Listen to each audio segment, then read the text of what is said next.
घर से बेशक निकलना तो एक राजा की तरह दुनिया जीतने के लिए। घर से बेशक बाहर निकलना तो एक राजा की तरह दुनिया जीतने के लिए, पर शाम ढलते ही अपने फकीर मन को जगा लेना। शाम ढलते ही अपने फकीर मन को जगा लेना। वो कुछ दे न दे, तुम्हें सुकून की नींद जरूर देगा। नमस्कार, मेरा नाम प्रांजल है। जैसा कि मैंने आपसे वादा किया था कि मैं आपको कविताओं के साथ कहानी भी सुनाऊंगा। फकीर के ऊपर लिखी हुई 2 लाइनें मैंने आपको अपनी सुनाई। उसका कारण यह है कि आज की कहानी एक फकीर से जुड़ी है। शुरू करते हैं अपनी कहानी। एक फकीर था जिसकी मौत होती है और वो अपने मौत के बाद परलोक को सिधारता है, और हर मैथोलॉजी के हिसाब से, हर धर्म के हिसाब से इंसान ऊपर वाले से मिलता है। परलोक में पहुंचते ही फकीर देखता है, जब वहां उसकी आंख खुलती है तो अपने आप को एक भीड़ बड़ी सड़क पे देखता है कि सड़क पूरी खाली है। सड़क के अगल बगल इस पार और उस पार लाखों लोगों की भीड़ लगी है। वहां पे उसकी आंख खुलती है। वो देखता है खुद को, तो उसको पता चलता है, महसूस होता है कि अच्छा, मैं तो मर चुका हूं, मेरी मृत्यु हो चुकी है और मैं परलोक में आ गया हूं। अगल बगल वालों से पूछता है कि ये भीड़ कैसी है। अगल बगल वाले कहते हैं कि अरे, आपको नहीं पता, आज भगवान का जन्मदिन है, आज भगवान आने वाले हैं, आज भगवान के दर्शन होंगे।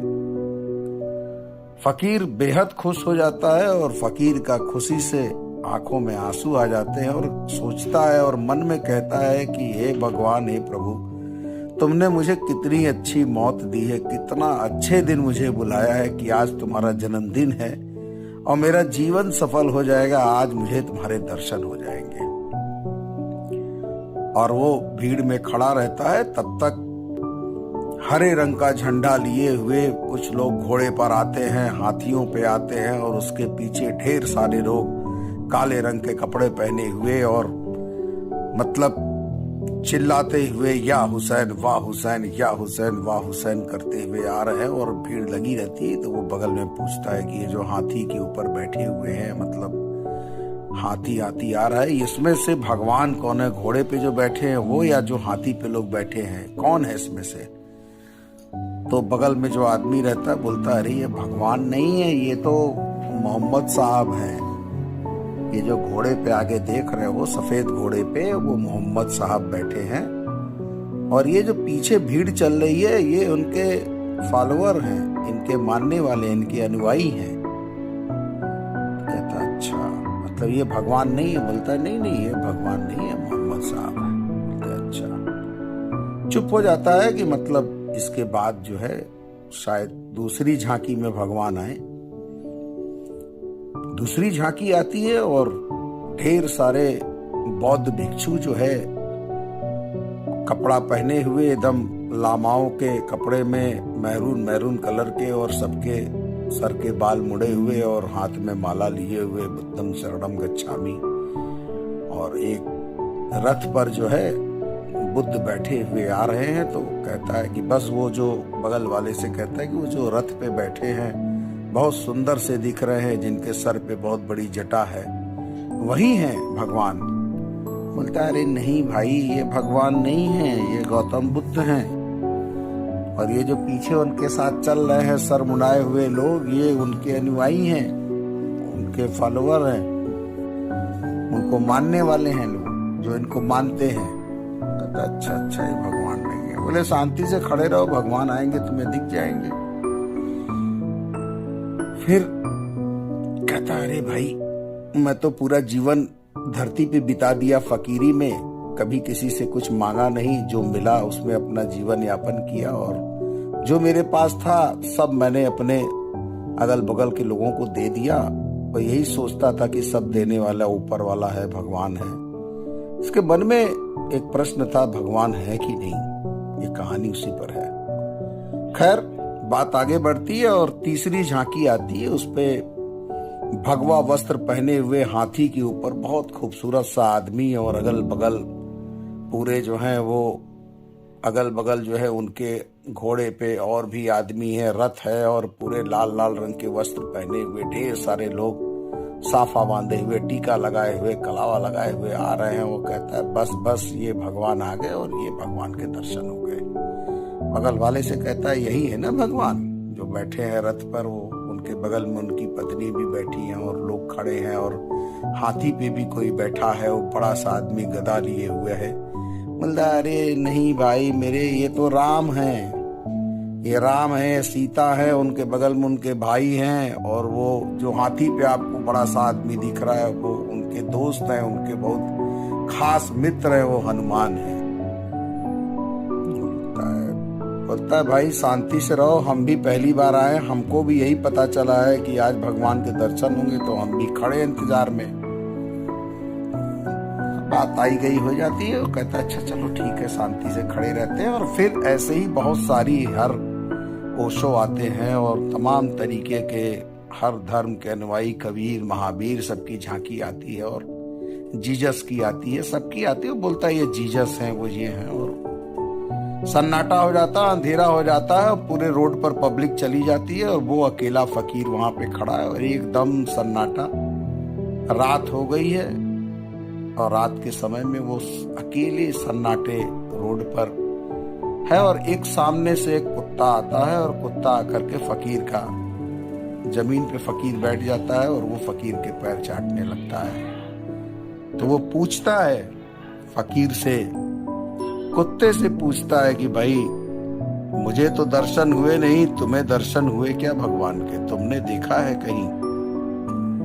तो कुत्ता जो है अपना ऐसे उसको सर उठाता है और जिस तरफ सर उठाता है उधर से एक घोड़े पे बैठा हुआ फकीर की तरह 65-70 साल का 70 साल का बूढ़ा आदमी घोड़े पर आ रहा है। सफेद घोड़े पे सफेद शॉल ओढ़े हुए आता है और घोड़ा आके उसके करीब फकीर के पास रुकता है।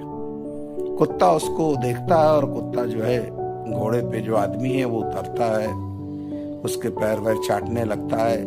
घोड़े पे जो उतरता है बूढ़ा बाबा शॉल ओढ़े हुए उतरता है, कुत्ते को सहलाता है, फकीर को देखता है, बोले भाई सभी लोग चले गए, तुम यहाँ खड़े हो, क्या बात है? कोई परेशानी, कोई दिक्कत? बोलता है नहीं बाबा, हम तो आज ही मेरा मृत्यु लोक से आए हैं, परलोक में आए और आते ही हमें पता चला कि आज भगवान का जन्मदिन है, आज भगवान आएंगे, आज भगवान के दर्शन होंगे। लेकिन तमाम झांकियां निकली, किसी ने किसी को बुद्ध बताया, जीसस बताया, किसी को मोहम्मद बताया, किसी को कुछ बताया, भगवान तो किसी को नहीं बताया और भगवान के मुझे दर्शन नहीं हुए। तो ये कहते कहते फकीर के आंखों में आंसू आ जाते हैं कि मैं कितना अभागा हूं कि आज के भी दिन मुझे दर्शन नहीं हुए। मतलब इतनी भीड़ थी, मुझे लगा कि भीड़ है, आज तो सब लोग हैं, इतनी भीड़ है तो सबको दर्शन मिलेंगे, हमें भी दर्शन होंगे, लेकिन दर्शन नहीं हो पाए। तो वो फकीर जब उसकी आंखों में आंसू फकीर देखता है बूढ़ा बाबा, तो बूढ़ा बाबा कंधे पे हाथ रखता है फकीर की और बोलता है कि तुम्हें भगवान को देखना है, भगवान से मिलना है। बोलता हाँ, बहुत इच्छा थी मेरी, मृत्यु लोक पे भी पूरा जीवन ऐसे ही बिता दिया और ऊपर भी यही इच्छा लेके आया कि एक बार दर्शन हो जाए। तो उस बूढ़े बाबा की आंखों में आंसू आ जाते हैं और वो कंधे पे हाथ रखता है, बोले देखो मुझे। बोलता है मतलब क्या? देखो मुझे, मैं ही भगवान हूं। बोलते आप तो अकेले हैं, आपके साथ तो कोई नहीं है, कोई हाथी घोड़ा, कोई भीड़ भाड़ नहीं, आपको कोई मतलब आप तो वो जो जितने लोग गए हैं, संत लोग गए हैं, जितने जो राम गए हैं और मतलब जो ये भी तमाम लोग गुजरे हैं, आप तो उनसे भी मतलब बड़े साधारण से बड़े गए गुजरे हमको दिखाई दे रहे हैं। आप तो मेरी तरह है, फकीर की तरह, आपके पीछे तो कोई नहीं, आप तो अकेले हैं। तो बूढ़ा बाबा मुस्कुरा देता है आंखों में आंसू लेकर कि दरअसल मैं अकेला ही हूं और मैं अकेले में ही मिलता हूं।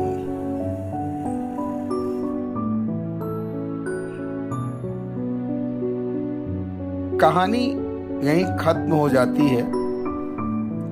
कहानी का अर्थ क्या है मैं तो जानता हूं, मैं अपने तरीके से जानता हूं। रामायण एक है, लेकिन हर चौपाई का, हर उसका अर्थ अलग अलग, सभी लोग अपने अपने तरीके से समझते हैं।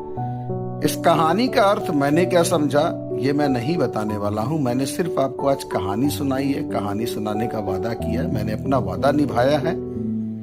ईमानदारी से आप लोग भी इस कहानी से आपने क्या समझा कमेंट बॉक्स में जरूर लिखिएगा। और जिन लोगों को कहानी, कविता, शेरो शायरी से प्यार है, प्रेम है, तो ऐसी बहुत सारी कहानियां हैं मेरे पास। मैं आपको रोज एक कहानी सुनाऊंगा, कभी कविता, कभी कहानी सुनाऊंगा। हम अपना धर्म निभाएंगे, आप अपना धर्म निभाइए। मेरे नए चैनल को लाइक, सब्सक्राइब और बेल आइकॉन जरूर दबाइए, जिससे आपको मेरी अगली कहानी, अगली शेरो शायरी का नोटिफिकेशन मिल सके। Thank you, take care, goodbye. स्वस्थ रहिए, मस्त रहिए, प्रसन्न रहिए। जो मस्त है वही स्वस्थ है। कल फिर मिलेंगे किसी नए किस्से, कहानी या किसी कविता या शेरो शायरी के साथ।